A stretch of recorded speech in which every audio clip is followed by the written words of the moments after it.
Community Ambassador with AARP Virginia.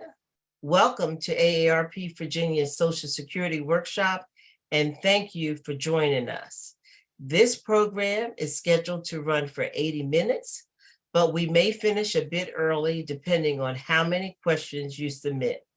So I'll be joined today, this evening, by my friend and colleague, Trudy Murado. And Trudy is going to field all your questions at the end of the session.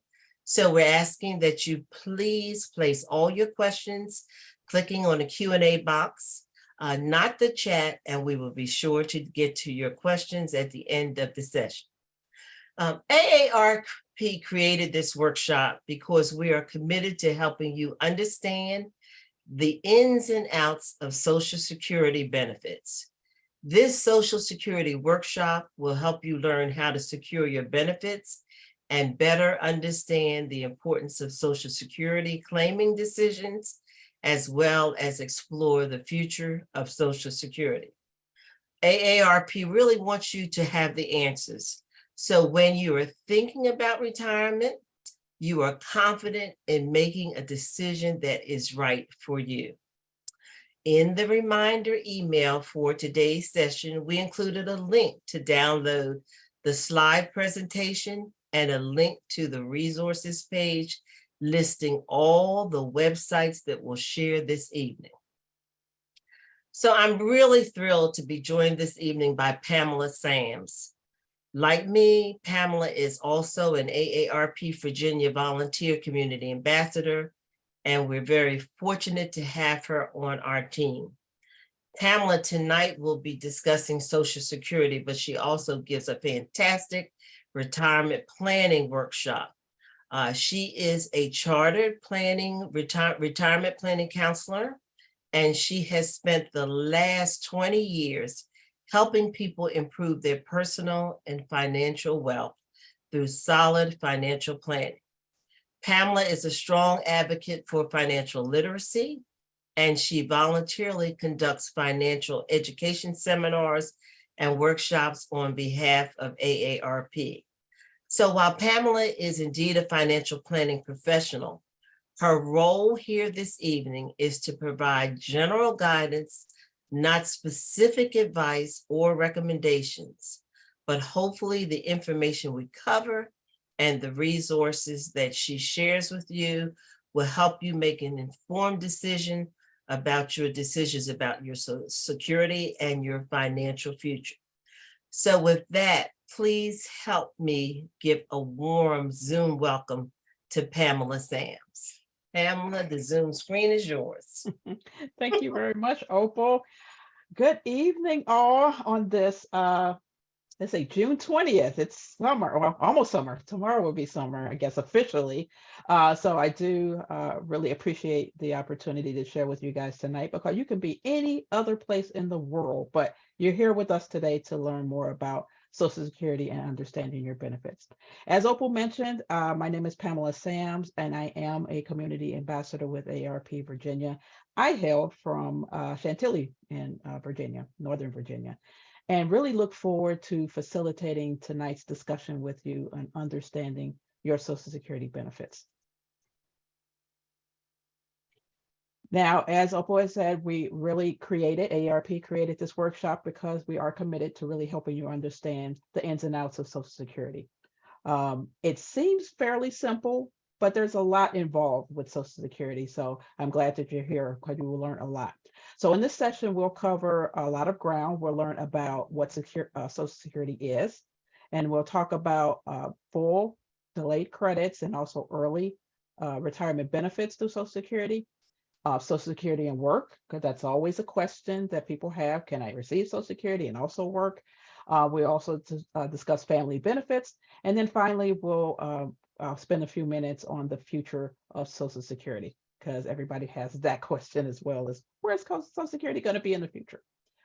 So before we get started, definitely want to share with you this disclaimer with you. This session is intended for informational purposes and educational purposes only, and does not really constitute any investment or tax or legal advice. And we do strongly recommend that you seek the advice of a professional before you make any financial decisions. And we are not responsible for the consequences of any decisions that you do take in reliance upon the information that you receive here at this particular workshop. And additionally, like I said, my role here today is to provide, not to provide the exact advice on your own personal situation. This is a public forum, so we don't really want any of your personal information, but general information or general information will be provided, and you can ask questions at the end of the presentation. But we do recommend that you do contact the Social Security Administration. We'll give the contact information later on in the session, so you'll have that at the ready for you. So Social Security, just a brief history, was created in 1935 in the aftermath of the 1929 stock market crash and the Great Depression. Now, it is based on the concept of social insurance. Individuals the individuals contribute to a central fund managed by the government. So that's what happens, is that you contribute to the program based on that from your paycheck. And then that's how you contribute to Social Security. And then the fund is then used to provide the income to individuals when they become eligible for Social Security and they're unable to support themselves by working. Now, Social Security is funded by all of us. If you are currently working, and the employers, they pay into Social Security through payroll deductions. And that's how you contribute. Most of us know generally about Social Security retirement benefits, but Social Security also provides other benefits to people who are disabled and can no longer work, and also provide income for survivors of a deceased worker. So Social Security does have other benefits as well. And of course, like I said before, we will give you information on the Social Security website that you can go to, and also the phone number if you need more information on some of the other benefits that Social Security provides. Now, Social Security is intended to be the foundation of a safety net for retirees. It was never intended to be the only source of income for workers in retirement. But for many, they are using it. Most of their income does come from Social Security, unfortunately. We're going to take a closer look at Social Security retirement benefits, and then the benefits you've earned through many of your working years, and they will provide you possibly with your family of guaranteed monthly benefits for life. So, just kind of wanted to stop here and share with you kind of the philosophy of a three-legged stool. So when Social Security was implemented in 1935, it was part of your guaranteed income sources, along with pensions. For the most part, most people receive pensions, and then Social Security was meant to supplement the pension. And then you had personal savings. So if you have a three-legged stool, you have Social Security, you have pension, and you have your personal savings. Generally, for most people right now, it's going to be a 401k or IRAs or that sort of thing. But for the most part, a lot of people aren't receiving pensions anymore, and that relies heavily on your 401k or your IRAs, and then we know Social Security. So for most people, they will probably have about two legs on that stool, which is kind of hard to really situate yourself on a two-legged stool. So we know Social Security was a supplement. For the most part, you're here in a Social Security seminar, but take a look at where your other retirement income sources are in addition to Social Security. Okay. So we're going to stop here, take a little quiz. So how much do you think the average Social Security retirement benefit is? So if you can spend a few seconds and just take the quiz and let me know what you're thinking the average Social Security benefit is.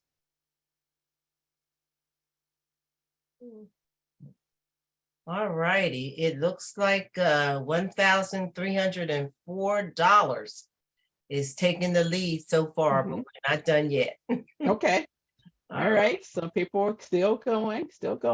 But it looks like that $1,304 has taken the lead with 41% of our participants who have participated, saying that that's followed by $995. No, followed by $1,827, which is the least amount they think. Yeah. And $995 next. So that's really interesting. That is they're very, Yeah, very yeah, interesting. That 25% would think it was, under $1,000 yes. with that. And a lot of people, kind of the that whole thing, what's in the middle type of Right, thing, where right. most people guess what's in the middle. But if you chose 1860, 1827, that's the correct number, which is the least amount that people chose in this particular situation.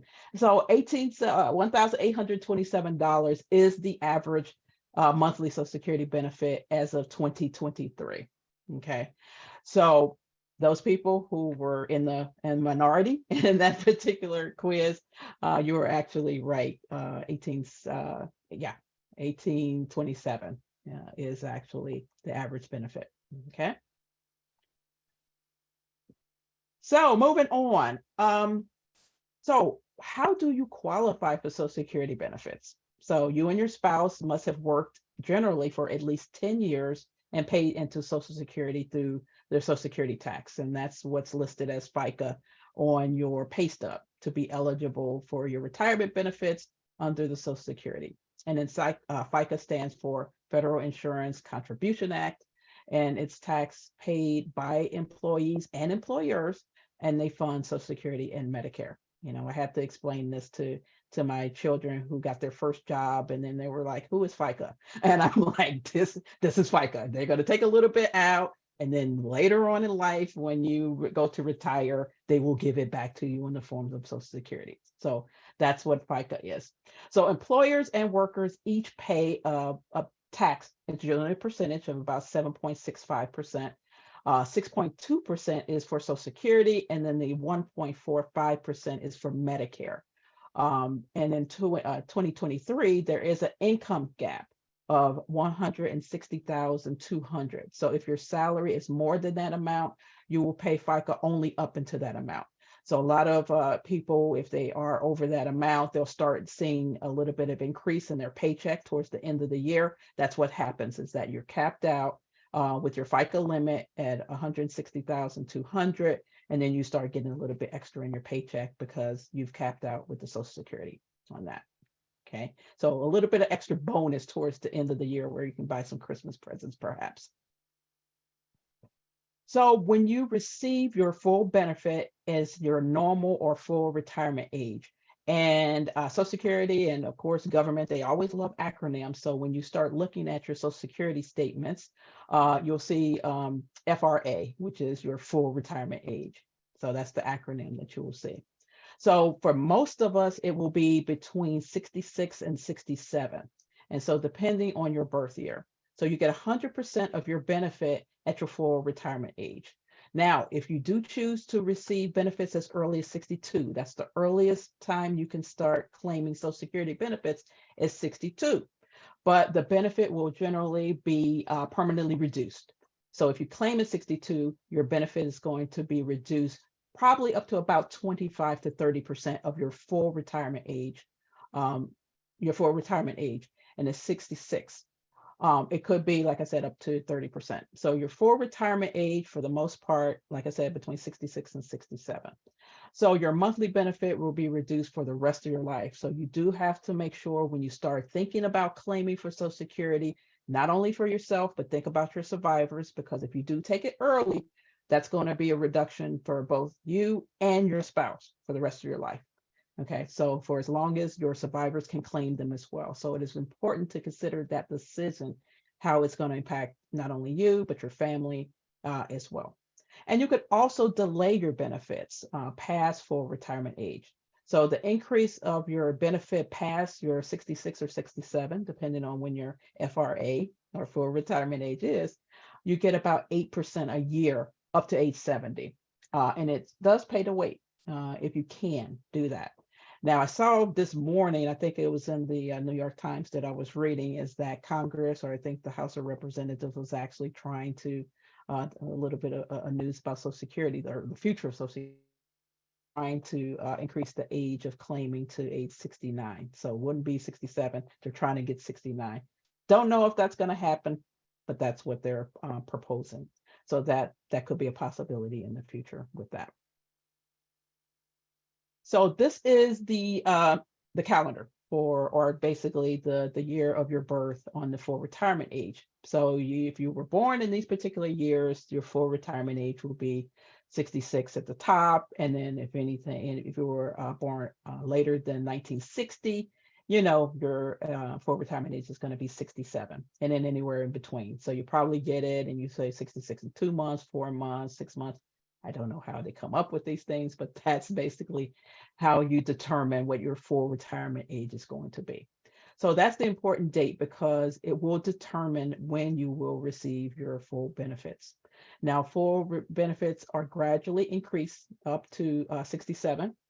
So you can check your birth year to the left of the column, as I explained before, and then the right of the column will be the full retirement age. So for example, if you were born in 1956, your full retirement age is 66 and 4 months. Okay. Now, the thing that most people can get confused is that I want to retire at 65 or I want to retire at 64. You can go ahead and definitely well retire. You don't have to retire and take Social Security benefits at the same time. So you can retire if you have access to a 401k or IRA or pension, go ahead and do that and then wait till your full retirement age, if you can, to claim benefits for Social Security. So you can retire a little bit earlier. You just don't need to claim Social Security benefits. Okay. So here in this chart, you'll show it's shown that this is your claiming age and the impact of those particular benefits. So remember, I talked about the reduction in your Social Security benefits, that 25%. So you can see at age 62, the difference between age 62 and age 70, what the difference is.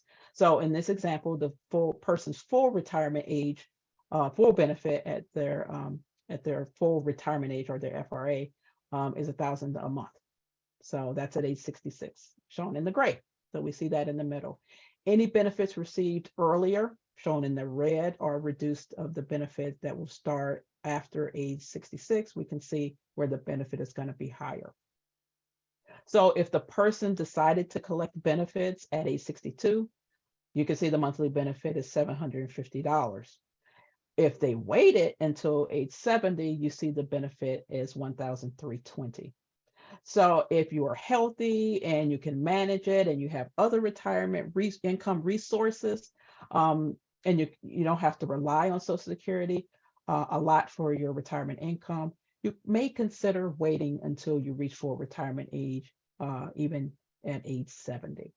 So if you decide when to take Social Security, it is a personal decision, but you do have to consult with your spouse because it does affect them as well. But it's going to be a personal decision that you're going to make. And remember, though, the claiming age isn't just for your retirement benefit. It also impacts your survivor benefits of your spouse to receive if he or she outlives you.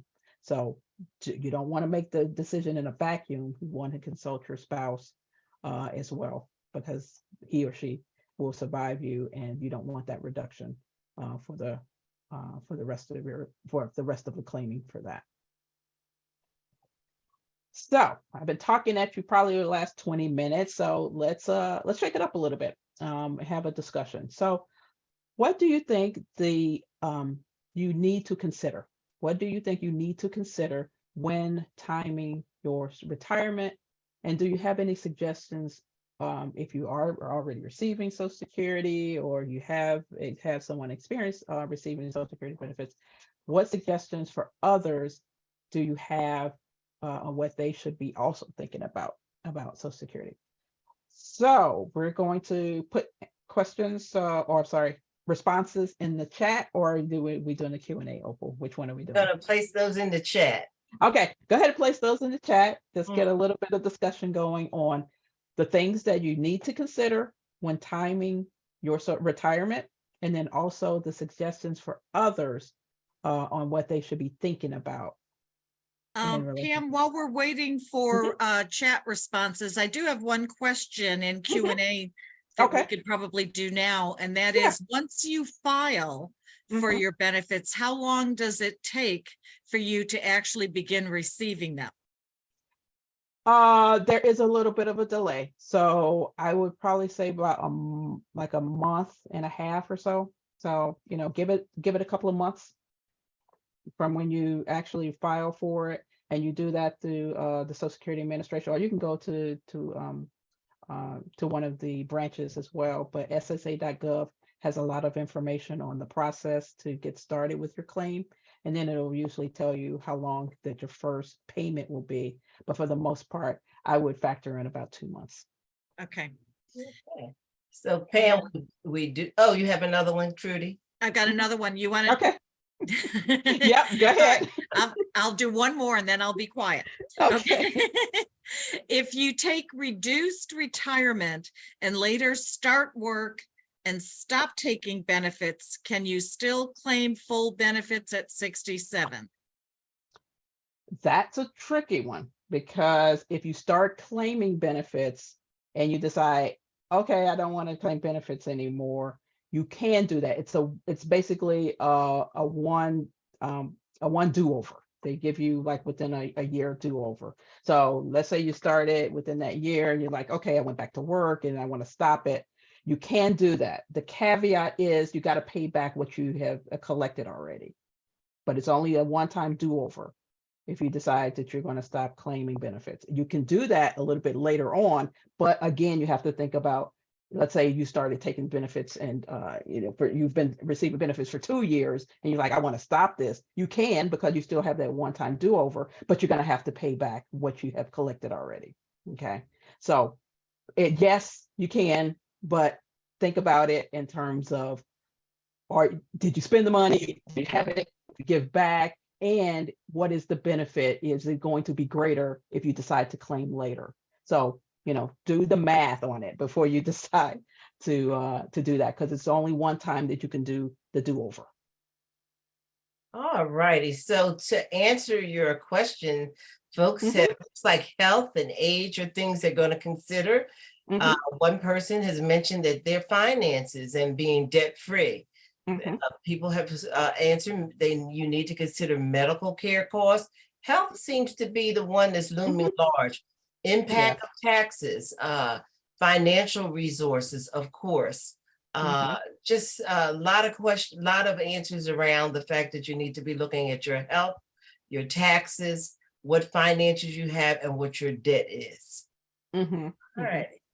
Yeah, I mean, and those are definitely, some of the things to consider when timing your Social Security. Of course, I do a whole thing about, long-term care and health in retirement, but that's a big one that can definitely derail the most laid out retirement plan that you can.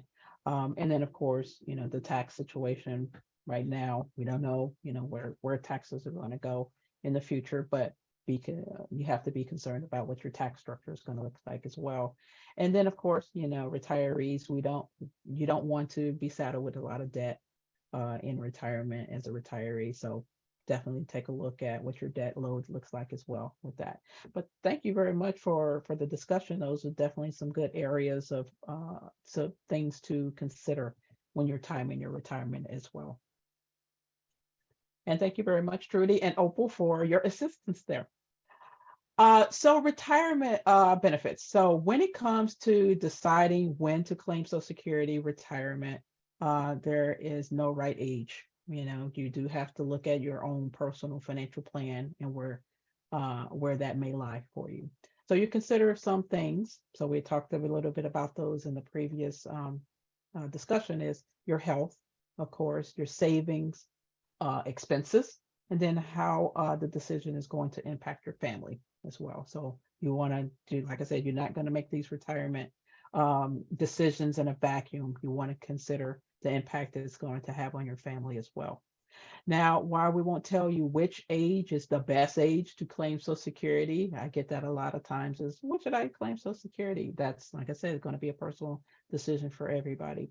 But this, hopefully this presentation will help you to make an informed decision on the things you do need to consider when you start having that discussion on retirement and when to claim Social Security benefits.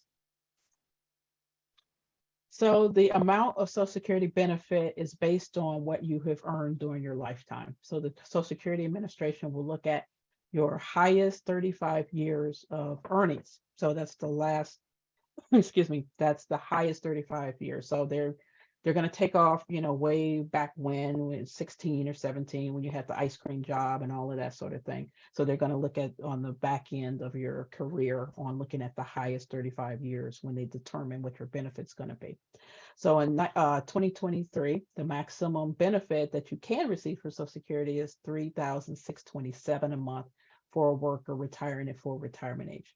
But like we mentioned before, the average benefit is about $1,827, but the highest would be about $3,700. So those are generally high income earners that are on the higher end of that maximum benefit. If you don't know how much your benefit will be, there are 4 ways to find out. So the first way is really to get your benefit estimate is to go to the Social Security Administration. You can access that online at www.ssa.gov.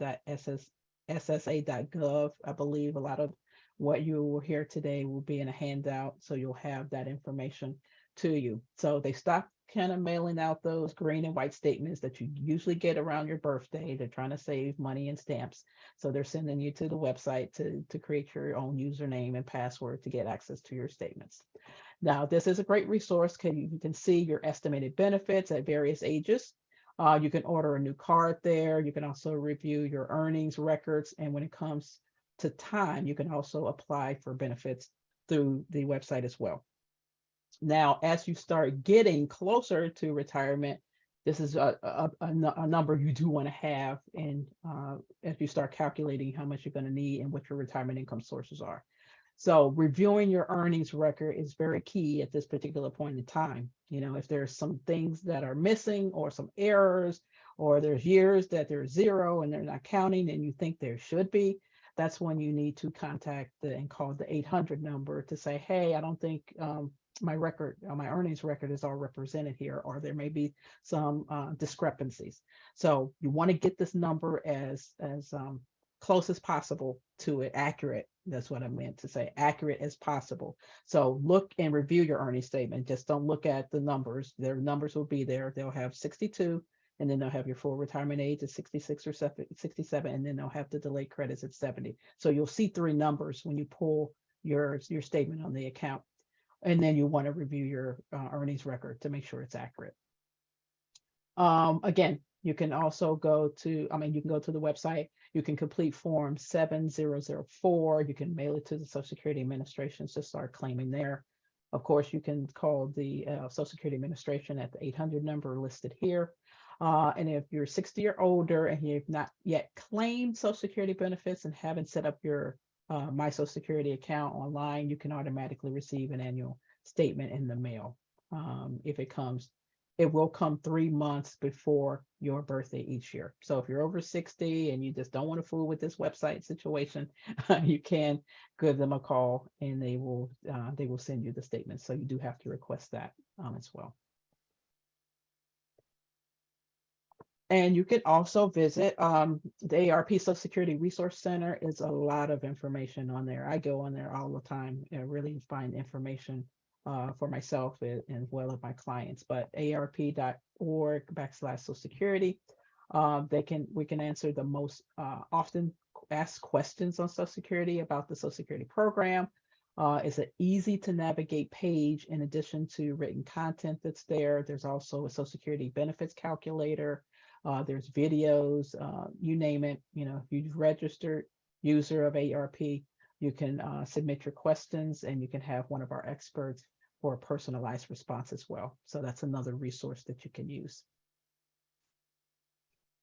So let's talk about work in Social Security, because like I said, this is the question that most people have. If I take Social Security, can I still work? So this section will only applies if you take Social Security benefits early and continue to work. It does not apply to you if you are at full retirement age or older and continue to work, because once you reach full retirement age, it's not going to be a reduction in benefits. It's only if you're a little bit younger than your full retirement age does this whole work situation come into play. So before you claim your Social Security benefits, you should know that if you do claim early and continue to work, you may be subject to what's known as the Social Security earnings limit. And each year they reset it. It's always different each year. In this scenario, your benefits will be reduced by $1 for every $2 that you earn above the earnings limit, which is 21,240, and in for 2023. So that's what the number is. While you are under your full retirement age, like I said, if you're past your full retirement age, you're not going to have the reduction. This only comes into play if you're younger than your full retirement age. The amount that you can make before they start taking out the dollar for every two is 21,240. Okay, so for 2023, the earnings limit raises to 56,520 in the year in which you reach your full retirement age. Okay, so this applies only to earnings for months prior to reaching your full retirement age, and then your benefits are reduced $1 for every $3 above the limit. And note that these limits are adjusted for inflation yearly, so they do change each year. But once you reach your full retirement age, you will not have a benefit reduction due to your income that you've earned. There are two important things to keep in mind while you're working and claiming Social Security that most people do overlook. The first one, if you wait to claim until full retirement age or later, the earnings limit won't apply to you. So that's the first one we just talked about. And then the second one, if you claim your benefits before your full retirement age and you keep working, the benefit reduction will be returned to you in the form of higher monthly payments after you reach full retirement age. So they're going to take the $1 or $2, the $1 for every $2 you earn and the $1 for every $3, but they're going to give it back to you later. So it's not like it's gone or anything or it disappeared. So they're going to give it back to you in higher payments a little bit later on. So if you pass full retirement age or full retirement age, don't worry about this. If you're younger than your full retirement age, it's going to be a reduction, but just know you're going to get it back on the back end. Okay. I know that's a tricky one, and I know there's going to be a lot of questions on that one. So family benefits. So we're going to move on to talking about Social Security and how it affects your family benefits. So when you start receiving Social Security retirement benefits, some members of your family also do qualify to receive benefits on your record. So question for you. Do you know who can claim Social Security benefits on your record? Do you know who can claim Social Security benefits on your record? And we're not going to spend a whole lot of time, but if anybody wants to throw it in the chat, that would be great. Anybody want to take a stab at that one? Do you know who can claim Social Security benefits on your record? We've got a number of people saying their spouse, their ex-spouse, their spouse, their spouse, their spouse. Spouse. Okay. Their spouse, their spouse, their spouse. Okay. Child under 18, a child under 18. Yep. Okay. Yep. Most people miss that one unless you've experienced it yourself. Okay. So so that's another one. Any other takers? But I think for the most part, we got spouse, ex-spouse, we got kids under 18. So let's see where we are.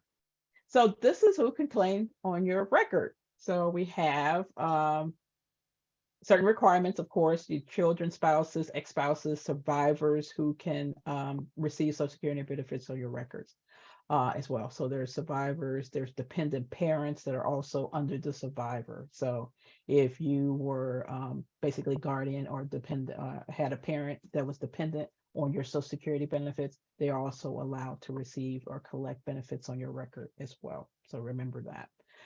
So let's dive into each of these particular groups and see how that works. So for children of retired, deceased, or disabled workers, you can, in many cases, collect Social Security benefits on your parents' earnings record.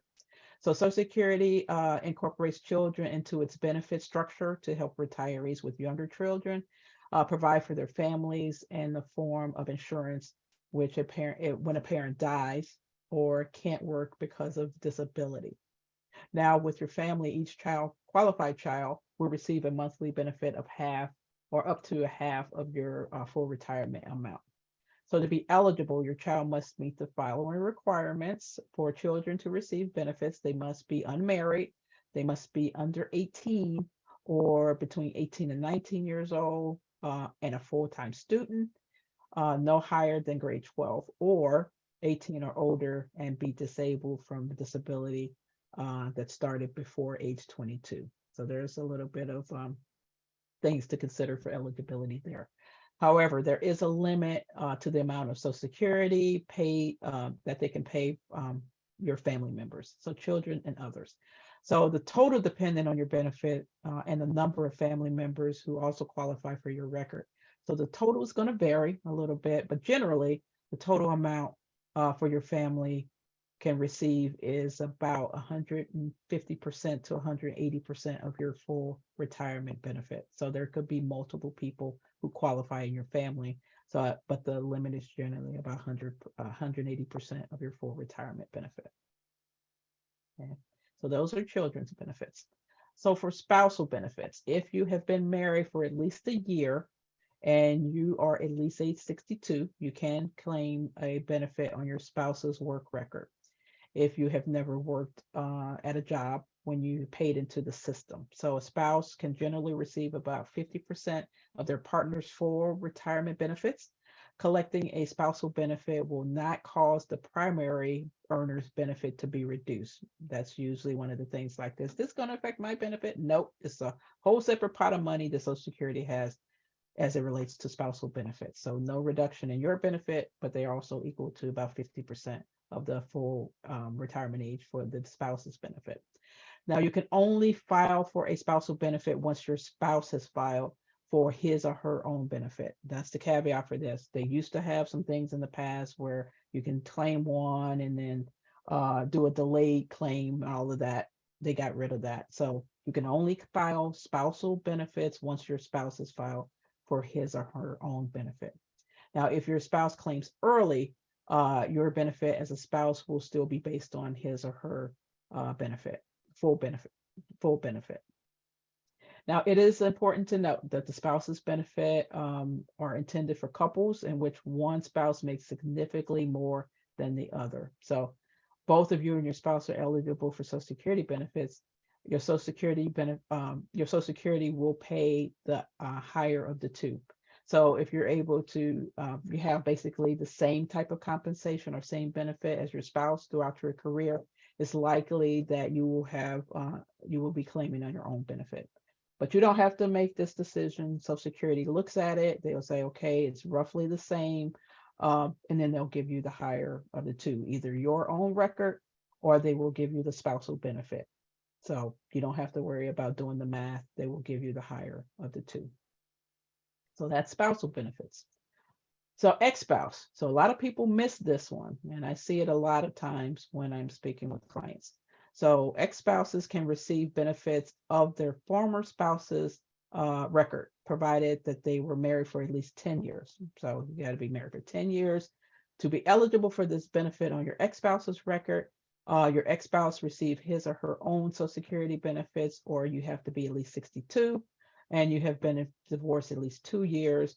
You cannot be remarried, and your own benefits are lower than your spousal benefits. Just like the spousal benefit, they will do the higher of the two thing again with this. But for the most part, if you're at least 62, you've been married for at least 10 years, and you're not remarried, you can claim on your ex-spouse's record. Again, there's no reduction in what your ex-spouse would receive. They would receive their full benefit. This is a whole nother pot of money the Social Security Administration has for spousal benefits and ex-spouses as well. Okay, so that's ex-spouses. Survivor benefits. In the event that of a spouse's death, the survivor can collect up to 100% of the benefit of the deceased for receiving or would receive in the future. So they will include any delayed retirement credits as well that the deceased earned. However, it also includes a reduction if the deceased spouse claimed early. So that's what I was talking about early about this survivor benefit that comes into play. If your spouse passed away, but they started claiming benefits at 62, you're basically locked into that number, the claiming early number as well. So you want to consider that. Survivor benefits be claimed as early as 62, as I mentioned before, age 50 if there's a disability, but they will be reduced. They can also claim at any age if the survivor is caring for an entitled child. So you can do that. Dependent parents may also be able to collect, as I mentioned before. So if a deceased parent can show that they relied on their child for at least half of their support, then they're also entitled to a portion of the benefits. And survivor benefit can only be reduced based on what the survivor benefit itself is claimed. So in many situations, a surviving spouse can continue collecting on his or her own record to allow the survivor benefit to grow until he or she reaches their full retirement age. So this is one of the things they kept in the Social Security, is that you could basically claim on your own record, and you can save the survivor benefit and then switch it on a little bit later once you reach full retirement age.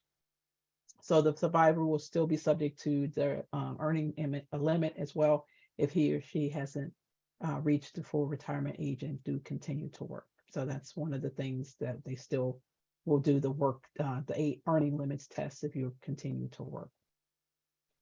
So survivor benefits, let's take a minute to really talk about how remarrying can affect your survivor benefits. I know it's one of those things you have to think about. But if you remarry before the age 60, 50 if you're disabled, then you cannot receive survivor benefits while you're married. Okay, so if you remarry after 60, 50 if you're disabled, then you can continue to qualify for benefits on your deceased spouse record.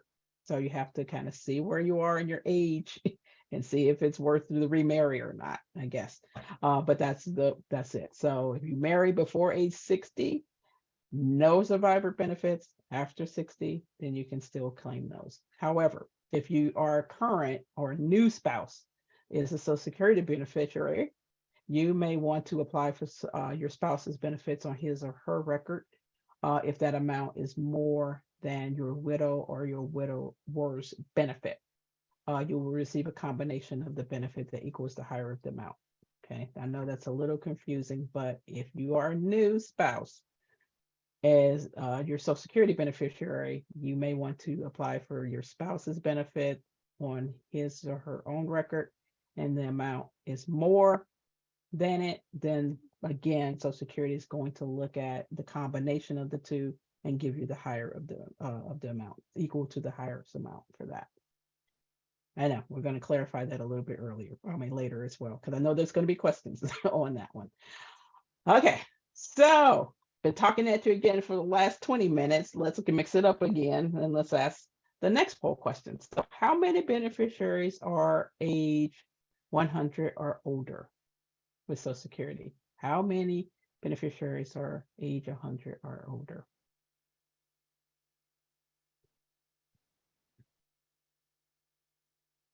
All righty.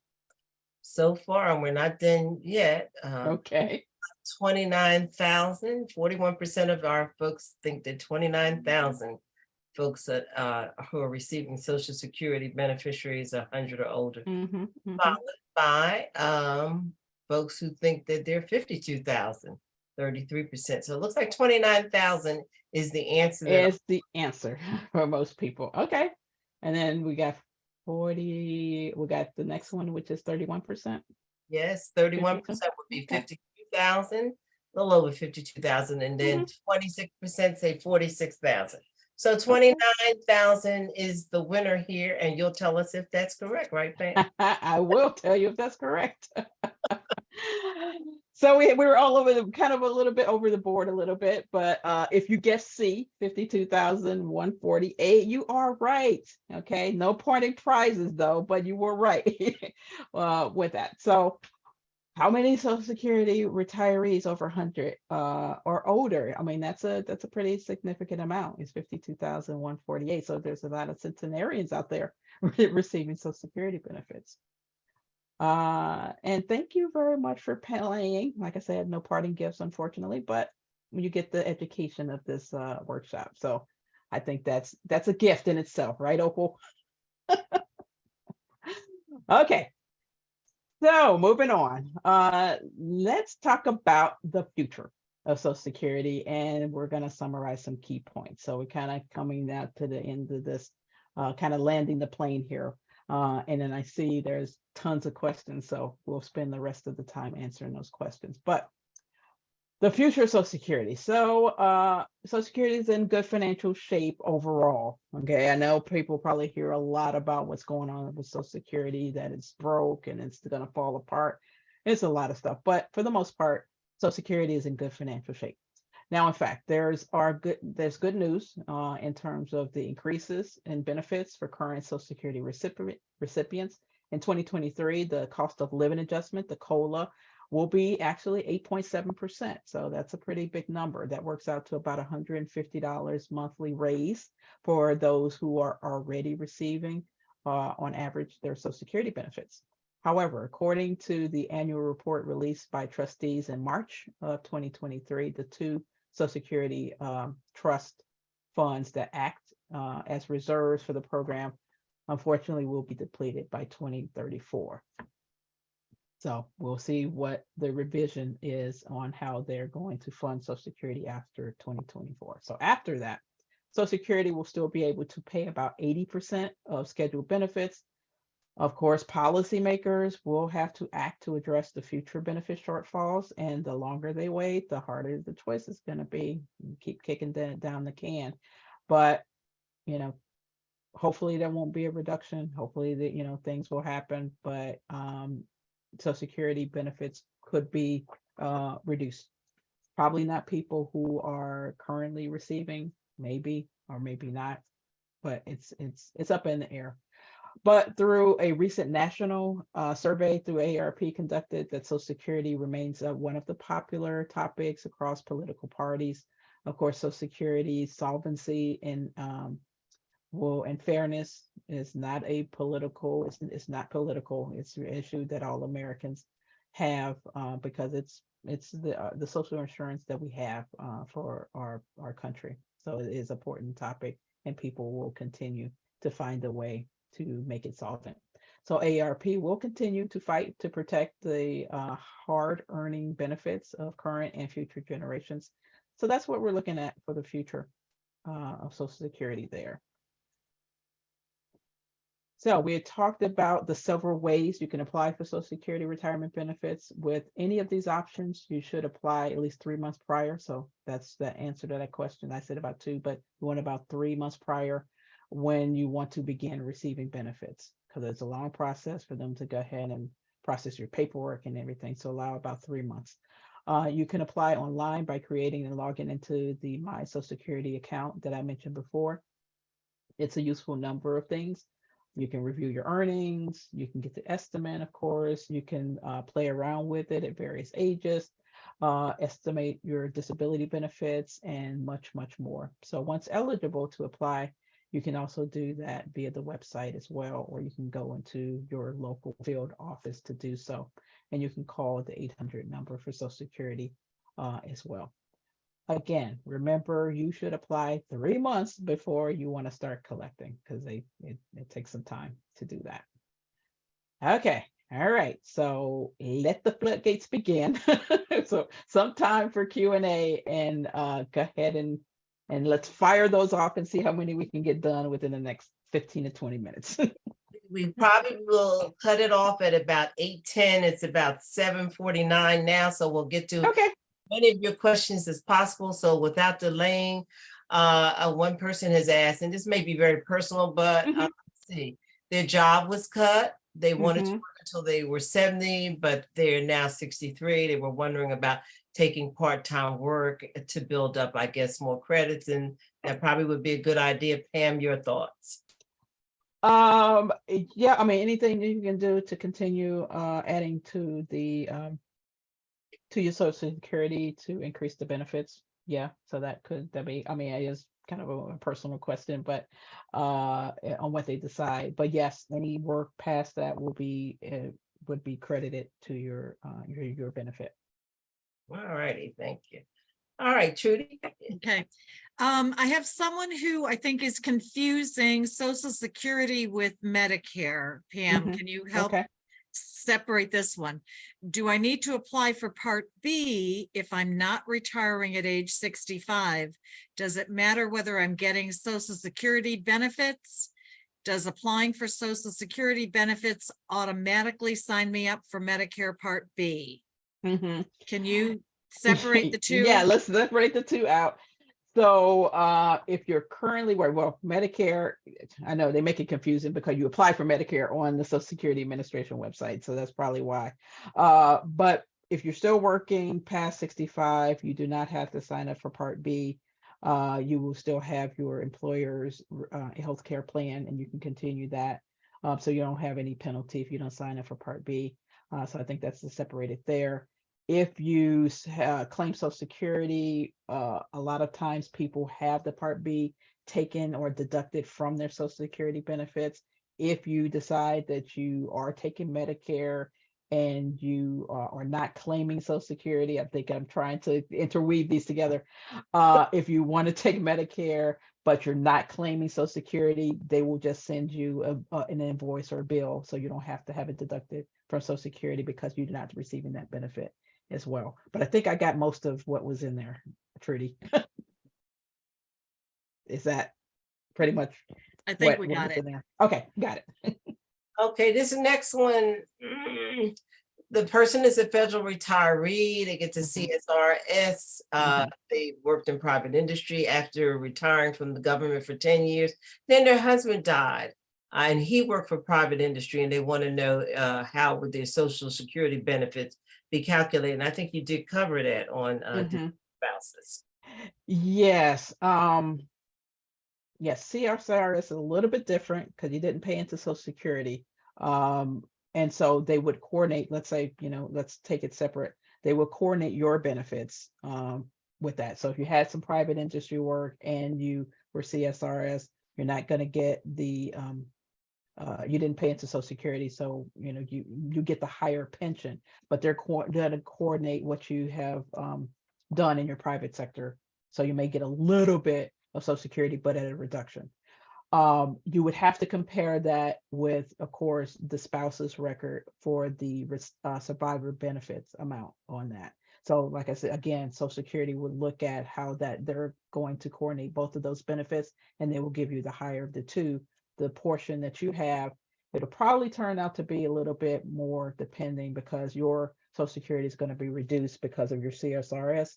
And then the survivor benefit at about 100% of survivor benefit. So like I said, you don't have to do the math. Social Security Administration will look at both of your records, and then they will give you the higher of the two. All righty. Thank you so much. Trudy? Pam, we have one guest who is on disability and collecting benefits. When would their Social Security start? Can you collect both Social Security disability and Social Security? It will switch over. So you'll receive the Social Security disability benefits, but when you reach your full retirement age, technically they'll switch it over and it'll be your Social Security benefits. I think that answered that question, right? It did. Yep. The next one, I'm not sure this is something, Pam, that you covered, but they wanted to know about common law marriage and completing a form. And they, I'm not sure that that's something that you can cover. You let me know. SSA-754, that form seems like it's very specific around common law. So anything you want to comment on that? Otherwise, go ahead. Yeah, for the most part, it depends on, kind of what state you're in and how they would view, kind of the common law as a spouse. But for the most part, Social Security is fairly clear and cut in terms of the benefits as it relates to spouses. But, depending on your state laws, you may want to, double check and see where that falls with common law. But like I said, for the most part, Social Security is pretty clear and cut with the definition of what a spouse or ex-spouse would be. All righty. Thank you. All righty. Trudy, you're up. Is Social Security taxed? A portion of it is up to 80% could be taxable. So when you start looking at your Social Security benefits, your retirement income resources, they're going to coordinate on what portion of your Social Security is going to be taxable. What they call a provisional income. So if you're taking income from IRAs or 401ks or any other resources, like I said, your tax accountant, and it is a tax question, so you do have to consult with your tax advisor on that. Is that a portion of that Social Security, depending on what type of provisional income that you're bringing in on the other side of the equation? It will determine how much, what percentage of your Social Security would be taxable. All right, next question. Can you claim Social Security early and later switch to your deceased spouse's benefit, which is higher than your own? I'm sorry, repeat the question again. Can you claim your Social Security early and then later switch to your deceased spouse's benefit, which is higher than yours? I don't think if you received yours early, what they would take a look at is the survivor benefit. Once your spouse has passed away, then that's possible on that. I haven't seen it, but especially with the reduction. But you do want to consult with the Social Security Administration to take a look. But I don't see why that wouldn't be the case, that you would be able to receive the survivor benefit. So what Social Security does is that, for the most part, they're fairly fair. So they will give you, if your survivor benefit is going to be higher than the one you're already collecting, then they will give you the higher of the two. All righty, Trudy, you're up. Is there a way to extend benefits if both spouses have Social Security and one dies? It's not an extension of benefits. So unfortunately, one's going to go away and one's going to be either converted to your, you keep your own or the survivor benefit. So it's not an extension. They will just look, it's just a clarification of what the benefit is. So if you're both receiving it and yours continues to be higher than what your survivor benefit would be, they will just continue giving yours. But unfortunately, that one will go away. All righty. Okay, the next question.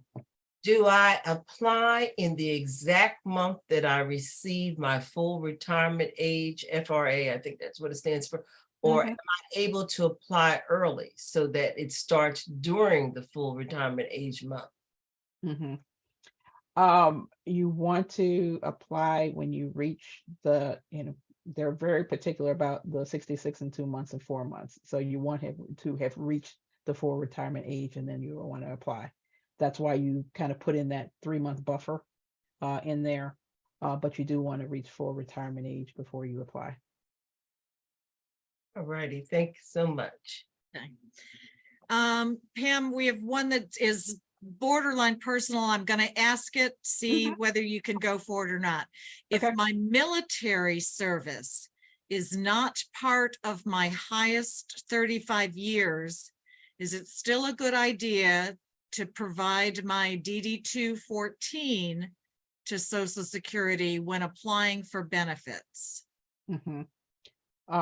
Anything that can be added to your earnings record for Social Security, you should provide to them, just so you could get the highest benefit that you can. So, I'm not familiar with kind of the military part of that. But, if there are earning years that do qualify for Social Security, then you want to provide those on your earning record so they can calculate the correct benefit for you.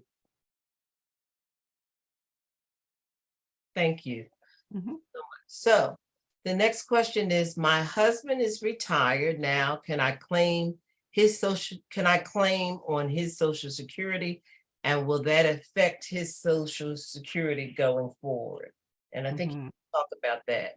Yeah, if the spouse is already claiming Social Security, retired and claiming, then yes, you can go ahead and claim it.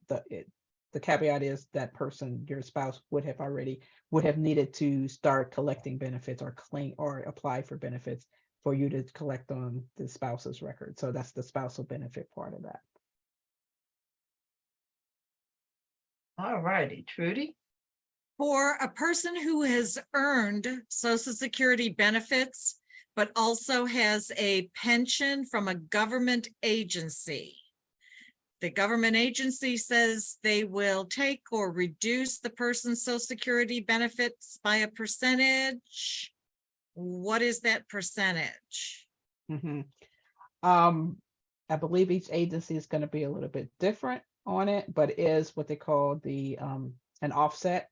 So they will take a look at what the pension amount's going to be and what your Social Security amount is going to be. So you want to check with, I think if you're with a government agency, OPM will know the percentage of the calculation of how much they're going to offset your Social Security benefit or your pension with your Social Security benefit. They're going to coordinate the two.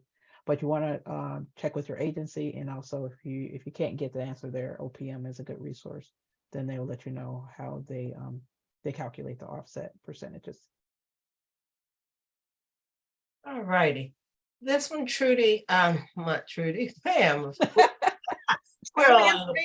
We're all interchangeable, right? Yes, we're all interchangeable. Well, we are. So the person has said that they retired at 64, not claiming Social Security, and they want to know if the benefit amount shown online for their in my Social Security is accurate, or does it assume that they continue working until the full retirement age? But they've already retired, so the benefit starts, I think, when you, whatever it says when you retired is when it starts, but you tell us.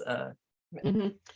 If they've already retired but haven't started collecting benefits, then that highest 35 is going to be capped wherever you stopped that. So it's not growing anymore after that. So that benefit amount that's shown there is when you had stopped working at 64 or whenever you stopped working.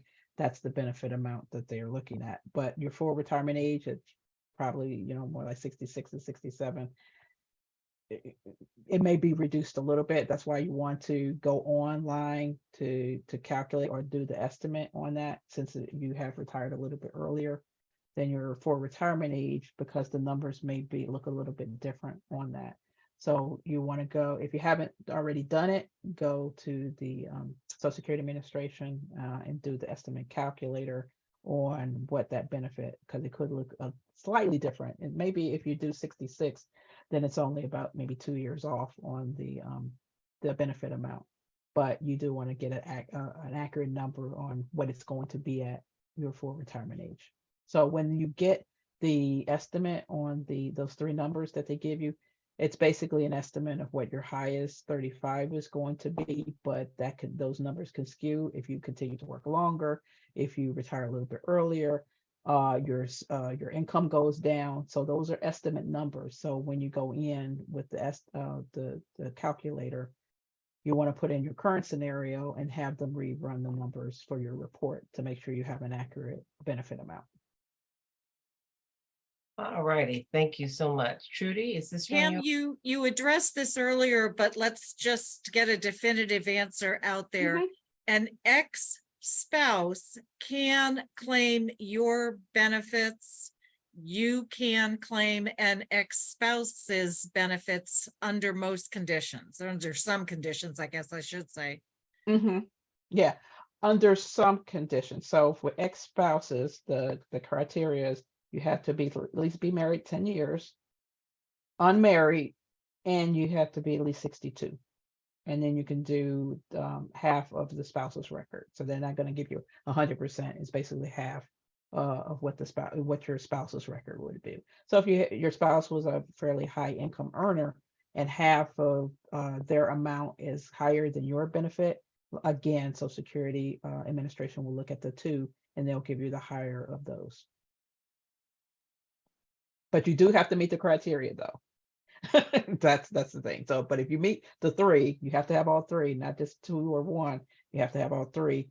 Then again, and like I said, you don't have to do the math. Social Security Administration will look and say, okay, what's your record? You do have to say, or have the amount that you want to look at as ex-spousal benefit, and then they'll do the calculations for you on that, because at that time you probably don't know, if you've been divorced for quite some period of time, you're not going to know if your ex-spouse had continued to work and how much that benefit could be. The numbers are handled through the Social Security Administration to calculate that amount, the 50% of that amount, and then they'll let you know which one is higher and give you that one. All righty, thanks again, Pam. So this one's a little hypothetical. The person is saying that if they delay filing and then they die, can their spouse, they're saying, can their spouse cannot claim on their record because they hadn't filed, and they want to know yes or no? I think that's the only time, because then if the person died before claiming, then you would automatically get the the survivor benefit. So you don't have to, kind of meet those other criteria that, or the spousal, I'm sorry, yeah, the survivor benefit automatically kicks in that particular instance. All righty. Okay, Opal, I'm going to jump over to one of the questions that was in the chat box, because it's one that I have not seen before, and I'm going to test Pam on this one. Go ahead, let's see what we got. If a husband who is currently drawing Social Security is convicted, can the wife still draw off of his Social Security? That is a very good question. Not really, kind of understanding kind of the rights of convicts. That may be one for a legal person to answer. But for the most part, if they've had the earning years and they've been receiving benefits, then their spouse should be able to do that. But like I said, that may be a legal question in terms of kind of the legal rights of convicts on that. So that's the way I would answer that one. Okay. Thank you, Pam. All right, next question. Can one collect one's own Social Security benefit and also a survivor benefit? No, they're going to do a combo again. They're going to do the combine and take a look at the higher and give you the equal amount that's higher. So you're never ever going to get, both benefits. They coordinate the benefits together as a combination, and they give you what's the highest of those. Thank you. All Okay. right. I'm jumping ahead here, Opal, but because we're running out of time, so we probably will not be able to address all of the questions, but I will remind everyone we are recording tonight's program. A lot of the questions that I see in the Q&A can probably be answered by watching the recording or looking at the PowerPoints that we're also going to send in a follow-up email. But this one is a little bit different and could have a broad scope. Okay. What are the issues and things to note if a Social Security receiver lives abroad? And do you have any additional resources that one could use as a reference point for that type of situation? Social Security benefits for, I mean, if you're living abroad, kind of an expat, I believe the State Department has some really good resources for that if you want to refer to the State Department. But for the most part, if you're living abroad and you're still paying, you're not going to circumvent the IRS. So they will give you your Social Security benefits. They're just going to be, taxable, just like any other resources that you're receiving for income with that. But I haven't run into anything where you do not receive your Social Security benefits. If you paid into the system and you happen to live overseas, or you're an expat, then you will still receive your Social Security benefits with that. But like I said, the State Department has some really good information on expats and living abroad. All righty, we have about 2 or 3 more minutes, so we can take 1 or 2 more questions.